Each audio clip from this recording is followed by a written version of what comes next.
साक्षीने पाहिलं की कोणतरी गुलाब घेऊन आला आहे. ती आनंदाने हसली. आपल्याला मिळतील का? तिने थोडी लाजून रुद्रकडे पाहिलं आणि हळूच विचारलं, ठीक आहे ना? रुद्रने शांत नजरेने मान हलवली.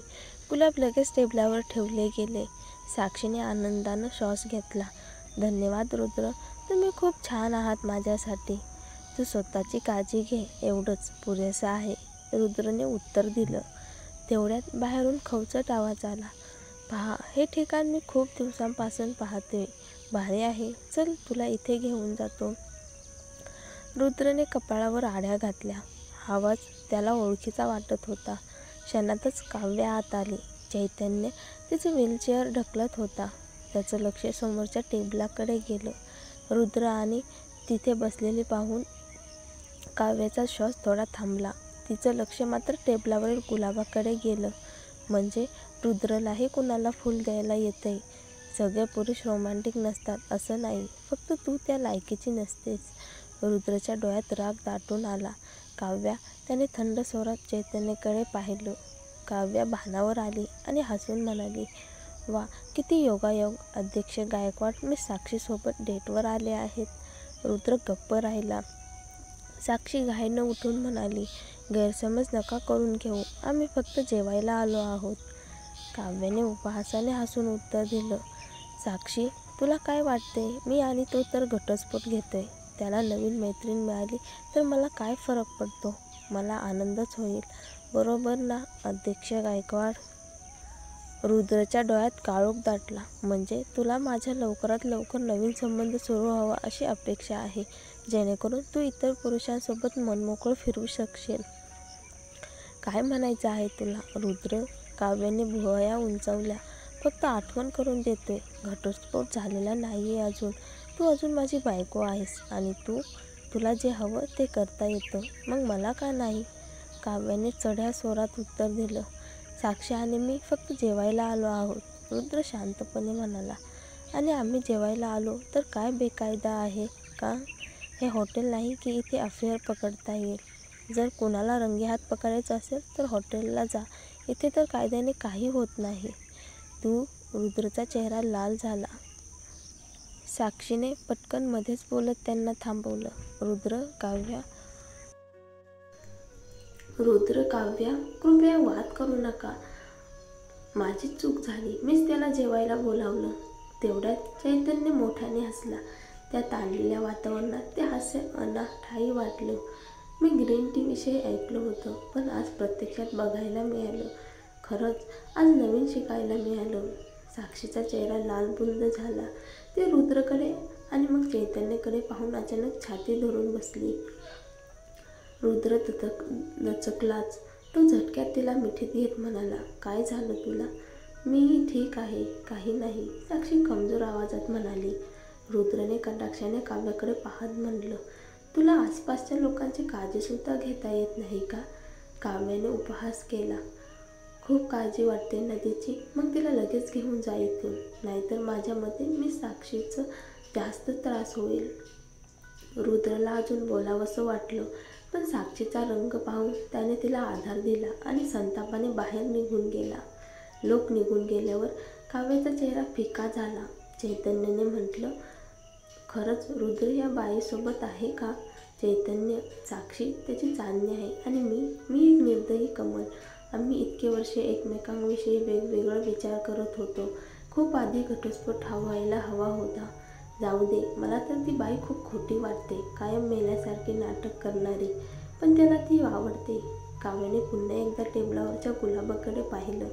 दिव्याने संतापून म्हटलं, आयशाचं नाव घेण्याची तुझी हिंमत कशी झाली?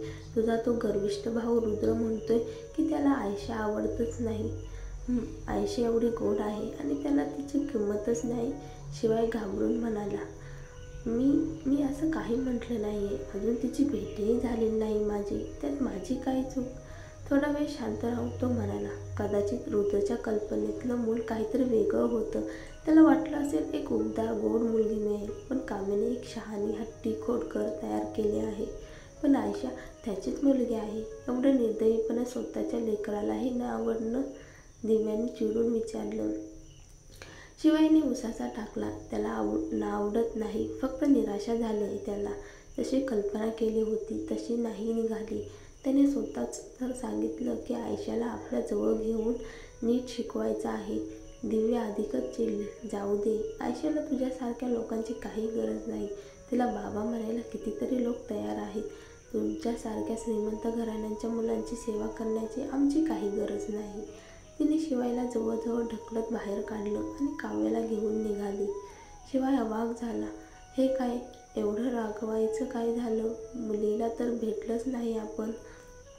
दोघे रागाने घरी परतले.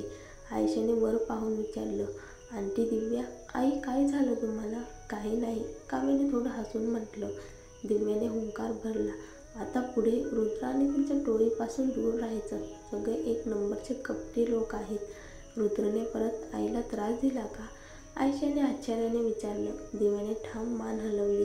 काही नाही ग आयशा, तू तुझं बघ, आईची काळजी करू नकोस. काव्याने तिला शांत केलं. आयशा रागाने आपल्या खोलीत गेली. संगणक उघडून तिने चैतन्यला मेसेज केला. चैतन्य, रुद्र खूप नीच आहे, परत आईला त्रास दिला. तू त्याच्या कंपनीचे नेटवर्क हॅक करून बंद करू शकतोस का? चैतन्यने उत्तर दिलं, अगं तुला माहीत आहे ना तो कोण आहे? माहिती आहे, गायकवाड घराण्याचा वारस, गायकवाड कॉर्पोरेशनचा CEO. मग काय झालं? चैतन्य, तुला त्याची भीती वाटते का? चैतन्याने लिहिलं, ते नाही ग, सोडून दे, त्याच्या नेटवर्कशी खेळू नकोस. तुझ्या आईला समजलं तर माझा जीव घेईल. तुला हॅकिंग शिकवलं म्हणून. आयशाने थोडं हसत लिहिलं, काळजी करू नकोस, मी इतके उपकार विसरणारी नाही. तिने संगणक बाजूला ठेवला. चैतन्याला अडकवायचं नाही, पण मीही शांत बसणार नाही, असा विचार तिच्या डोक्यात फिरत होता. दुसऱ्या दिवशी साक्षी हॉस्पिटलमधून सुटली आणि सिटीमधील घरामध्ये राहायला गेली. रुद्रच्या चेहऱ्यावर थकवा होता. साक्षीने विचारलं, रुद्र, तब्येत बरी नाही वाटत, मसाज करून देऊ का? नको, तू फक्त नीट विश्रांती घे, त्याने कपाळ दाबत उत्तर दिलं. साक्षीने मान हलवली. तो माझ्याशी एवढा चांगला का वागत असेल? त्याला तर मी काव्यासारखी नाही म्हणून नावडते. तुझी तब्येत बरी नसेल तर ऑफिसला नको जाऊ, रुद्र म्हणाला. नाही, घरी बसले तर जास्त विचार करेल. मला काम करायचं आहे, मला निरुपयोगी समजू नको. मी असं का समजेन? तुला जायचं असेल तर जा. दोघं एकत्र कंपनीत पोहोचले. ऑफिसमध्ये कुजबूज सुरू होती. अरे, अध्यक्ष गायकवाड आणि असिस्टंट साक्षी एकत्र दिसतायत सध्या. काही आहे का? अगं माहीत नाही तुला? साक्षी आणि अध्यक्ष गायकवाड लहानपणाचे मित्र आहेत. ती परदेशात गेली नसती तर लग्न झालं असतं त्यांचं. वा, मोठं स्कूप आहे हे. सगळं खरं आहे म्हणे. तिचं घरचं दिवाळ निघालं म्हणून परतली आणि आता अध्यक्षांची सहाय्यक झाली. मग परत एकत्र आले का? त्या दिवशी कंपनीभर अफवा पसरल्या. अध्यक्ष गायकवाड आणि असिस्टंट साक्षी एकत्र आहेत. साक्षीकडे लोक वेगवेगळ्या नजरेने पाहू लागले. रुद्रने ऑफिसचं वातावरण बिघडले हे लगेच जाणलं. त्याने माधवकडे पाहत आदेश दिला, ऑफिसमध्ये काय सुरू आहे ते शोधून काढ. ठीक आहे, मग रुद्र म्हणाला. शाळा सुटायची वेळ झाली आहे, मी आदित्यला न्यायला जातो, तुम्ही सगळं सांभाळा. साक्षीने पटकन विचारलं, मी तुमच्यासोबत येऊ का? रुद्रने तिला पाहिलं. तू घरी जाऊन विश्रांती घे, मी थकलेली नाही. मागच्या वेळी मी आदित्यला अल्बम दिला होता, तो आवडला का ते विचारायचं होतं. थोडं संकोचून तिने जोडून म्हटलं, पण तुमचं काम उशीर झालं तर राहू द्या. क्षणभर विचार करून रुद्र म्हणाला, चल मग. साक्षीच्या चेहऱ्यावर हसू उमटलं. शाळेबाहेर पोचल्यावर रुद्रला एक छोटी मुलगी दिसली. तिच्या तिथे काही दिवसापूर्वी भेटलेली गोड मुलगी. गाडी थांबवा, तो उतरला. साक्षीही आश्चर्याने पाहत होती. त्याला आठवलं का की ही मुलगी. एवढं काय विशेष आहे यात? रुद्र तिच्या जवळ जाऊन खाली बसला. अगं, तू इथे एकटी का उभी आहेस? आयशाने गोड हसून उत्तर दिलं, अंकल, मी वाट चुकले. तुझी आई नाही का? चल, तुला आईकडे घेऊन जातो. त्याने तिला उचलायला हात पुढे केला. आयशाने त्याचा हात पकडून म्हटलं, अंकल, मला भूक लागली आहे, अजून काही खाल्लं नाही आहे. रुद्राच्या कपाळ अधिकच आठवलं. ठीक आहे, आधी जेवायला जाऊया मग. खरंच अंकल, तुम्ही किती चांगले आहेत. आयशाच्या चेहऱ्यावर आनंद चमकला. साक्षीने थोडं गोंधळून विचारलं, रुद्र, काय झालं? आधी हिला जेवायला घेऊन जाऊया. पण आदित्यचं काय? साक्षीने शाळेकडे पाहत विचारलं. माधव जाईल त्याला न्यायला. रुद्रने आयशाला उचललं. साक्षी अवाक झाली. आदित्यला तर त्याने कधी उचललं नाही आणि आज ही मुलगी मात्र त्याच्या खांद्यावर आहे. रुद्र सारखा थंड कठोर माणूस एवढा गुंतलेला का वाटतोय या मुलीत? आयशा मात्र रुद्रच्या खांद्यावरून विजयी नजरेने मागे वळून साक्षीकडे हसली. साक्षीला धक्का बसला. ही एवढ्या लहान वयाची मुलगी आहे की तिच्या चेहऱ्यावर एवढं चलाख हास्य आहे.